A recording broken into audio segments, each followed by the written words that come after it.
Hello, everybody. So today what we're going to do is we're going to look at how to use Polygon function, the Polygon function in Desmos, to draw polygons or even just to draw a segment. So let's say I wanted a line that went from 0 to 2, 0. So there's several ways I could do this. The hard way would be if I were to go y equals negative x plus 2, and then I have to restrict the domain. So that would be 0 is less than or equal to x, which is less than or equal to 2. And I can do that, and that does work.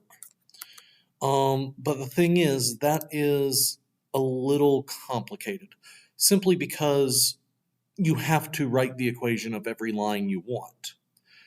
Now, I can do the same thing just knowing the points that I want. And I can do that by using Polygon. So we have Polygon, and you set the parentheses to open up Polygon. And what we're going to do is we're going to put a collection of points. So I'm going to put the point 0, 2, then I'm going to put a comma, and I'm going to put the point 2, 0. And there we go. I have my line segment.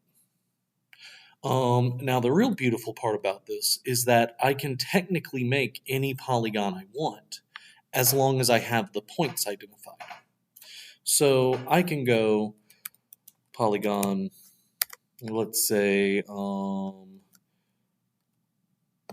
0, negative 2, 3, negative 4, 0. Now notice I did not put that last one in parentheses, and it did not like that. You have to put it in parentheses. And then let's make this a quadrilateral. So let's go 0, negative 2. So there we go. You will notice that it is shaded. Now, if I don't want that shading, I can just come up here to the edit list, come over to my polygon, and I can tell it not to fill. I can also tell it to change the line style or the line thickness.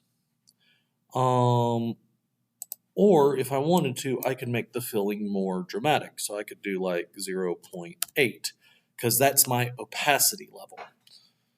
Or if I wanted it just a little less, I could do 0.1. Now it's lightly shaded. I think it started off at 4. Yeah, it looks like it started off at 4. You can change the color to one of the presets. Sadly, Desmos does not have a wide variety of colors.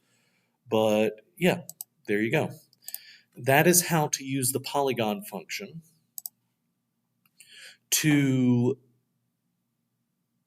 create shapes. And that's what you're going to be doing with your floor plans. You're just going to be using the Polygon function to set up these shapes. So that will do it for this video, and I will see you in the next one.